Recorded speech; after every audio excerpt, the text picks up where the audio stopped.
Frank's feet went numb at 68. His doctor called it diabetic neuropathy. Frank went home. 4 more years of numb feet. But the pill he swallowed every morning for that diabetes quietly drains the one vitamin his nerves needed most. Nobody checked.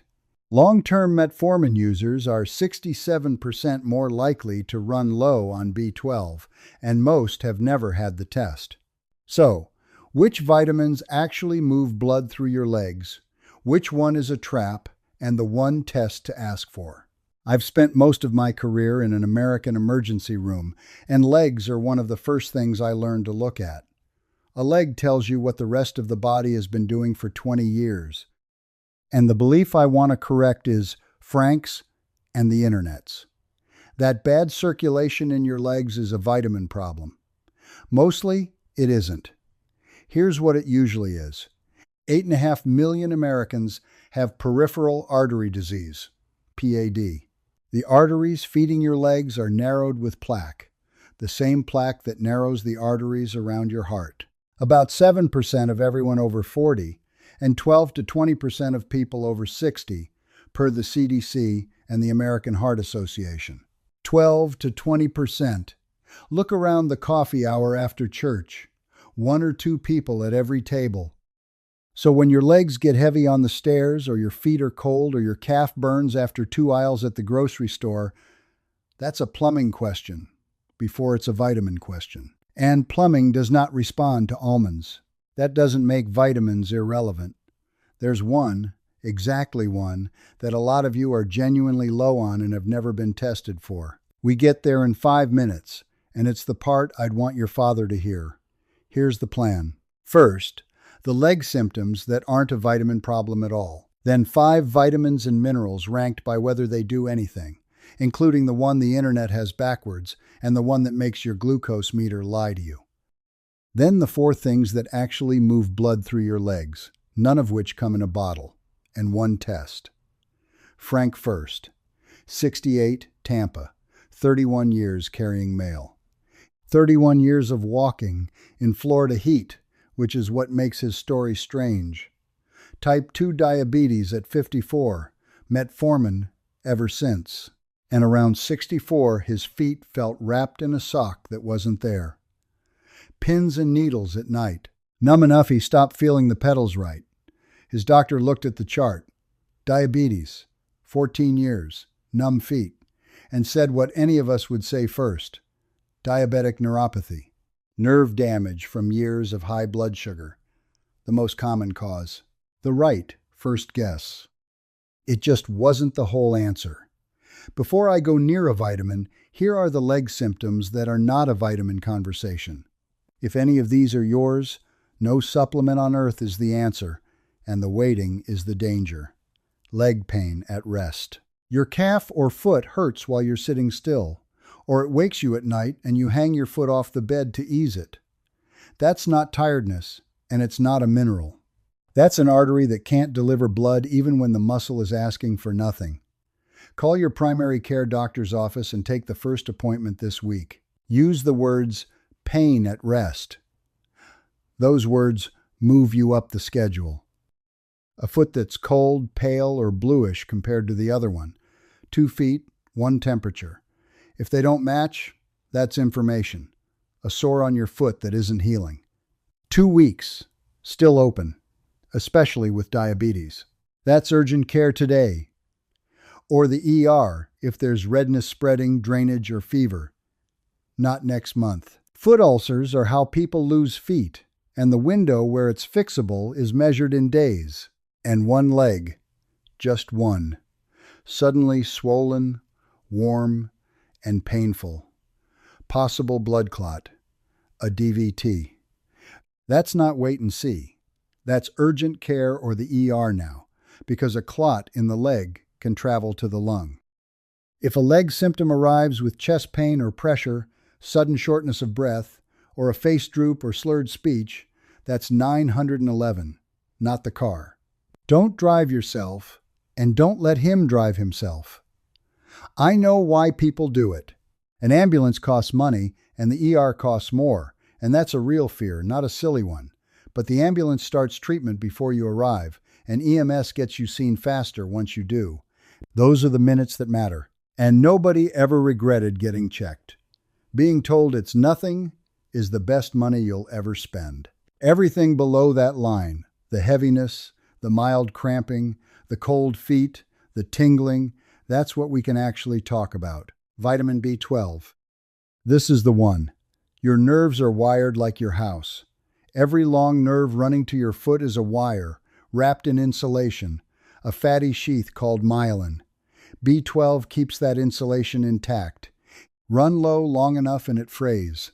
The wire's still there. The signal just arrives, garbled. And garbled, in a foot, feels like pins and needles, numbness, burning, or a sock that isn't there. Now, here's the trap.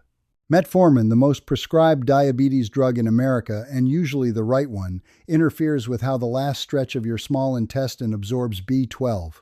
Not right away. Over years. This year, researchers using the NIH's All of Us program looked at nearly 15,000 American adults with type 2 diabetes. Long-term metformin users were 67% more likely to be B12 deficient than people not taking it. And peripheral neuropathy, the numb burning feet, was 39% more common in long-term users than short-term users. Read that again because look at the shape of it. Metformin lowers your B12. Low B12 damages your nerves. The nerve damage shows up in your feet. And the feet get blamed on the diabetes because of course they do. That's the most common cause. So nobody checks the B12. So the metformin keeps going, a closed loop. Every step in it is reasonable. And it can run for 10 years. That's frank. 4 years inside it. And here's the part that makes me want to reach through the screen. The American Diabetes Association already says to check. Their standards of care recommend periodically measuring B12 in people on long-term metformin, especially at 1,500 milligrams a day or more, especially after 4 or 5 years, and especially, this is the sentence, in people with peripheral neuropathy. The guidance exists. It just doesn't reliably make it into the visit. Because the visit is 15 minutes, and there are 11 other things on the list. Which means the person who has to remember is you. The test has a catch. Here in the U.S., labs report B12 in picograms per milliliter, PG, ml. Under about 200 is deficient, and most reports draw the normal line around 300. But that low normal band, 200 to 400, is genuinely contested. People sitting at 280 with numb feet get told their B12 is normal and go home and stay numb. If your number lands in that band and your symptoms fit, ask about a second test. Methylmalonic acid, MMA. It rises when B12 is actually low inside your cells, before the blood level looks dramatic. That's the one that settles the argument. So who should ask? Not everybody. The list is short. You're on metformin long-term. You take an acid reducer, omeprazole, Prilosec, Nexium, the PPIs, because stomach acid is what pries B12 off your food. You're vegetarian or vegan because B12 is essentially an animal food vitamin. You're 65 or older because absorption drops with age. Or you've had stomach or bowel surgery, including weight loss surgery. If 2 of those are you, this isn't a maybe. Ask. And if none of them are you, and your B12 comes back fine, then more B12 does nothing for your legs. Nothing.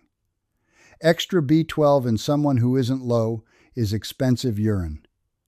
I'd rather tell you that than sell you something. Frank's came back at 214. He got shots, then pills. The burning eased over about 6 months. Some of the numbness never left. That's the honest ending, and it's why the 4 years mattered. Nerves starved for years don't all come back. That's the big one. Everything after it is smaller. Potassium. Real, but not for the reason you've been told. Potassium doesn't open your veins. It helps your kidneys let go of sodium and helps the muscle inside your artery walls relax. Sodium and potassium sit on opposite ends of a seesaw, and most Americans have loaded one end and emptied the other. Get the potassium end back up, and blood pressure comes down a few points in most people. And pressure is one of the 4 things wearing out the arteries in your legs. So potassium helps your legs through the back door, through the pressure, not the vein. The American line, while we're here, 130/80 is where stage 1 high blood pressure starts, not 140. If you're still using 140, you're using somebody else's number. Food, not pills. And here I mean it more than usual.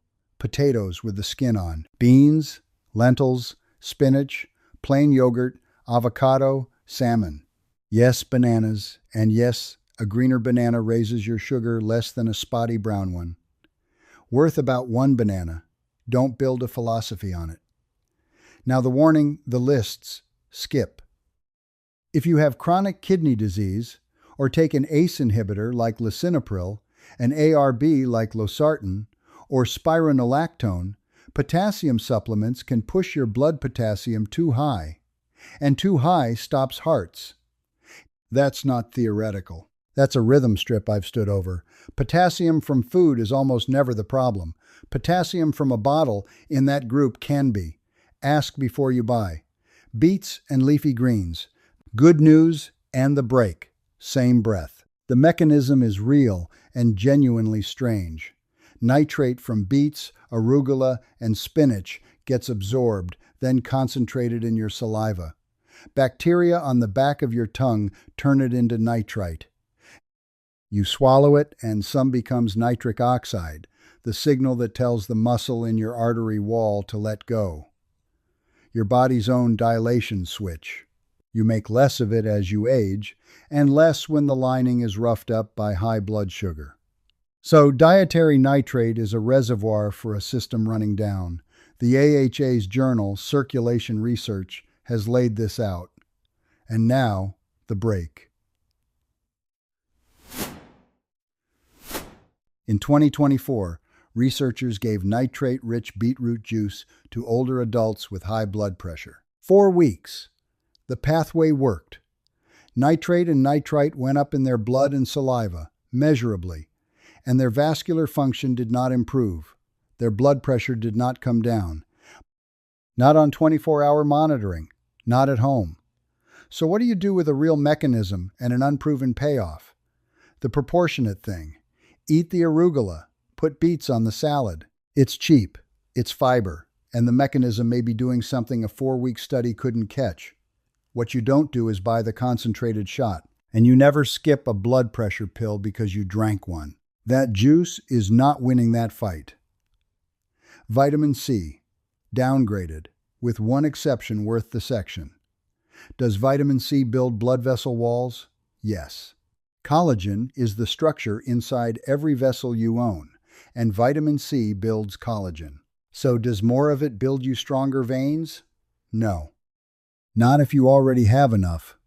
Vitamin C fixes a vitamin C deficiency, and real deficiency here means scurvy. But if you wear a sensor, stay with me. High-dose vitamin C makes a continuous glucose monitor lie to you. The chemistry reads vitamin C as if it were glucose. It reads high when you aren't. Abbott's own labeling for the Freestyle Libre says it plainly. More than 500 milligrams a day may falsely raise your readings. On the newer Plus sensors, 1,000. And here's the danger. It isn't the false high. It's that a false high hides a real low. Your sensor says you're fine. You are not fine. I've watched that one arrive at 2 in the morning. So, under 500 milligrams a day, unless your label says otherwise. If your sensor and your finger stick disagree in a way that matters, believe the finger stick. Then call the number on the box. It's free. Oranges aren't the problem. The 1000 milligram tablet by the coffee maker might be. And now vitamin E, where I disagree with almost every list like this one. You'll read that vitamin E thins your blood, stops platelets clumping, and therefore protects your legs from clots. The first part is true. That's exactly the problem. Vitamin E does interfere with platelets, and at higher doses with vitamin K-dependent clotting factors. So it's a mild blood thinner that nobody is measuring. When researchers pooled the randomized trials, supplemental vitamin E came out associated with roughly a 22% higher risk of hemorrhagic stroke, a bleed in the brain, against a small drop in the clot type. And the American Heart Association's advisory is blunt. The data do not justify antioxidant vitamin supplements to prevent or treat cardiovascular disease. Sit with that shape. The reason it's sold to you, it thins your blood, is the same reason it can hurt you. The same mechanism, unmeasured. Now stack it. If you're already on aspirin, clopidogrel, warfarin, or a newer thinner like Eliquis or Xarelto, somebody already gave you a blood thinner and chose the dose. Adding a second from a bottle on the counter is how people arrive in my department with a GI bleed and no idea why. Some of you are already arguing with me. It's just a vitamin. It's at Costco next to the fish oil. That's the assumption I'm arguing with. Almonds and sunflower seeds and salmon are food, and they're fine. A 400 IU capsule is a drug with a friendly label. So if the vitamins are mostly small, what's big? The honest ranking, not smoking. It isn't close. Johns Hopkins researchers found people who'd smoked more than 40 pack years carried roughly 4 times the risk of peripheral artery disease, versus about 2 times for heart disease and just under 2 for stroke. Your leg arteries are more sensitive to tobacco than your heart is. The risk falls after you quit, but slowly. 10 years out, former smokers still sat at about 1.4 times the risk of never smokers against 4 times for current smokers. 10 years, still not zero. An argument for quitting today, not for shrugging. Blood sugar, high glucose grinds down the lining of the small vessels. That's why diabetes and leg trouble travel together. Blood pressure, 130/80 is the line. And walking. Specifically, walking into the discomfort. This one sounds wrong, so stay with me. For claudication, the cramping that comes on when you walk and stops when you stand still, the treatment is walking until it hurts, resting, then walking again. It teaches the leg to build collateral vessels, detour routes around the blockage. Your body builds its own bypass. You just have to keep asking. And I know. Tampa in July, and there's no sidewalk. So, the mall, before the stores open, the perimeter of a Walmart, a treadmill at the senior center, laps around the church lot at 7. The leg can't tell where it is. Which brings me to the one test to ask for. The ankle brachial index, ABI, a blood pressure cuff on your arm, a cuff on your ankle. Compare the 2 numbers. That's it. No needles, no dye, no radiation, 5 minutes. Your ankle pressure should be at least as high as your arms. If the ratio comes back under 0.9, that's PAD, and now you know what you're dealing with instead of guessing at almonds. The sentence to use: I get cramping in my calf when I walk. Can we do an ankle brachial index? And if it comes back low, here's what almost nobody knows to ask for. Medicare covers supervised exercise therapy for claudication. Up to 36 sessions over 12 weeks.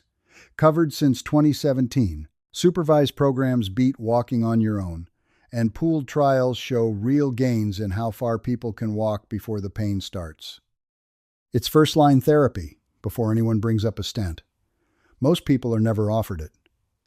Ask by name.